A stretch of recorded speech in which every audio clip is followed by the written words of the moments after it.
En el presente trabajo daremos una explicación de las diferentes escuelas creadas para entender los procesos o enfoques de la comunicación, así como los aportes de cada una de ellas.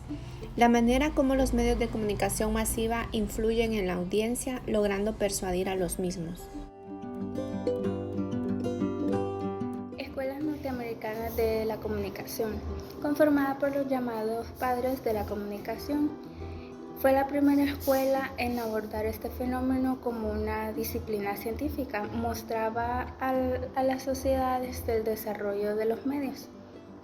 Fue creada por Harold Laswell.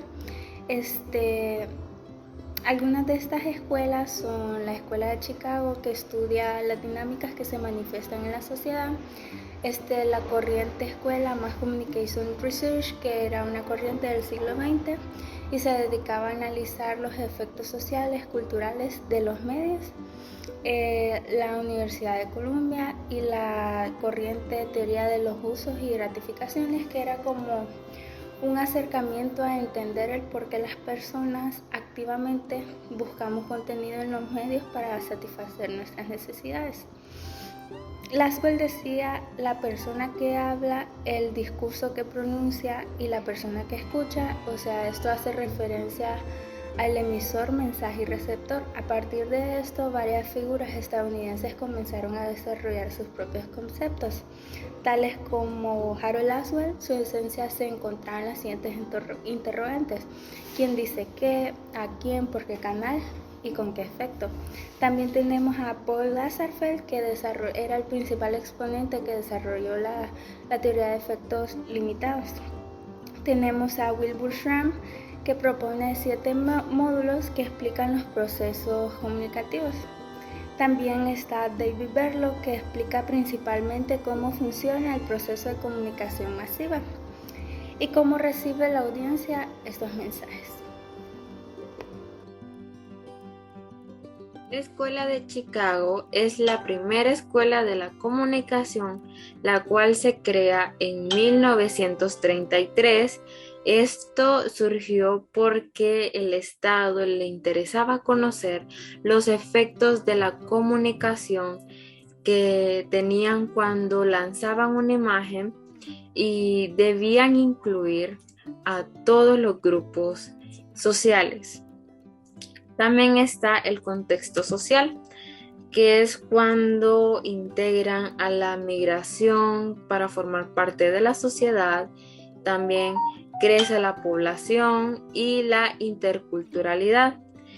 Y esto provoca la crisis social, que son la inseguridad, la explotación, también la pobreza y la recepción de 1929.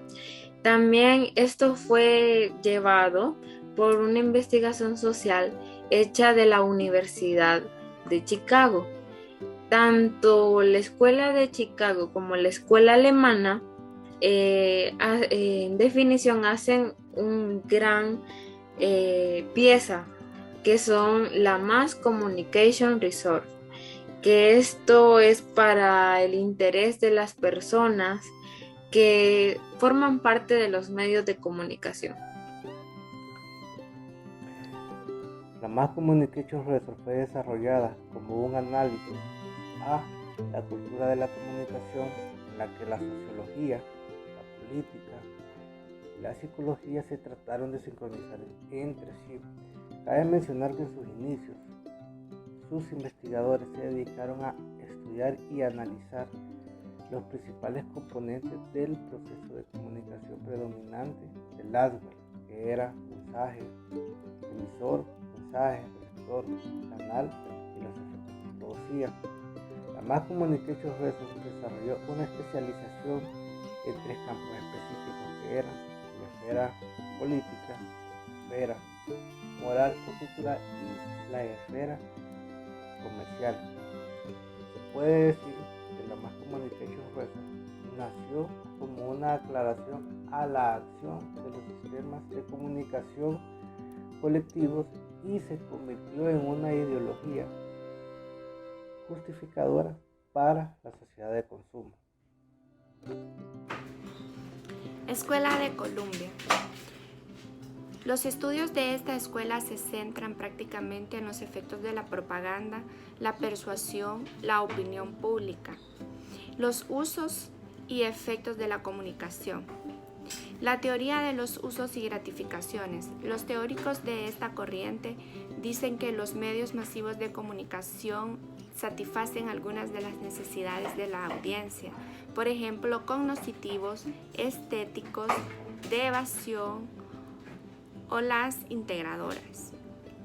Aquí a la audiencia se le da un carácter de activo y no de pasivo, porque aquí la pregunta no sería ¿qué hacen los medios con las personas?, sino ¿qué hacen las personas con los medios?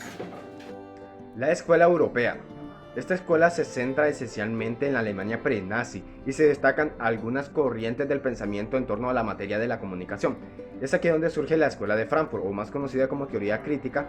Esta escuela alemana, fundada en 1923, incluye a varios pensadores alemanes, entre los cuales los más importantes se destacan como Theodor Adorno, Max Horkheimer, Herbert Marcuse, Leo Lowenthal y también Walter Benjamin. Estos ideólogos de Frankfurt analizan el quién para comprender el origen y el marco diferencial del proceso comunicativo, en el cual vincularon la teoría con la práctica, y su propósito era cambiar las condiciones de opresión en las que vivían la mayoría de los seres humanos y alcanzar su emancipación. Los integrantes de la Escuela de Frankfurt vivieron 3 experiencias que influyeron su reflexión. Una de ellas es el proceso de burocratización de la Unión Soviética y también la consolidación de los regímenes fascistas en el manejo de Italia.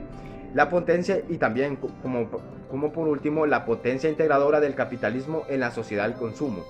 De acuerdo a su enfoque, los medios de comunicación masiva tienen un efecto adormecedor y alineadamente que se traduce en la pasividad de la opinión pública. Estos son aparatos cohesionadores e integradores de la sociedad capitalista. Los principales objetos de la teoría crítica son la alineación. Este se deja de pensar por sí mismo. Y también está la manipulación, que es la que controla la voluntad a través del uso de ciertos instrumentos tales como los medios de comunicación y el emisor que manipula al receptor y está alineado, ¿verdad? Como Adorno y Horkheimer, en la obra de dialéctica del iluminismo se crea el concepto de industria cultural. Este concepto pues intenta superar la noción de cultura de masas, donde surge la diferencia entre la cultura de las masas, que esta era la cultura que hace la gente, la verdadera cultura popular, y la cultura de masas es la que es la producida por el sistema para manipular a la gente, es decir, una industria cultural. La escuela de Birmingham, esta nació en 1964 en la posguerra en Inglaterra. Esta escuela no es una teoría unificada, sino que es un campo pues, de diversos estudios que tienen cada una sus diferentes perspectivas.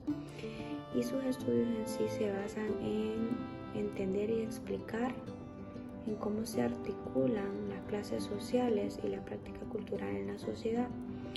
Entonces estudian la manera en que los medios intentan reproducir el estado de momento actual que está pasando en ese preciso lugar o momento, ¿verdad? Así como las manifestaciones que se dan culturales son fundamentales para ver cuáles son las reacciones de los procesos en estas comunicaciones. También tiene diferentes características a nivel mundial. Una de ellas son los estudios culturales que se van extendiendo con el tiempo, ¿verdad? Su concepto. Entonces ellos tratan de legitimizar eso, justificar, y algunos pues politizan esos aspectos, ¿verdad? Carácter popular. También quien actúa en el seno de los estudios, en la cultura también consideran ellos que no es de un modo estático, que los estudios culturales también son democráticos, que son imparciales, y entre otras. Uno de los más destacados es Stuart Hall, que era el director de esta escuela. La Escuela Latinoamericana. Sus principales exponentes fueron Néstor García Canclini, Jesús Martín Barberi, Alfonso Gumucio y Ramiro Beltrán. La Escuela Latinoamericana de la Comunicación es una corriente teórica nueva en este campo, ya que surgió a mediados del siglo XX, específicamente por los años 60, siendo influida por las corrientes de la Escuela Europea, Alemana y la Americana. Estos intentos de la Escuela Americana tuvieron pocas repercusiones e influencias, ya que los separaba principalmente por la barrera del idioma. La Escuela Latina, de acuerdo a algunos datos recopilados, se conformó con la creación de la Escuela de Periodismo en Argentina y Brasil.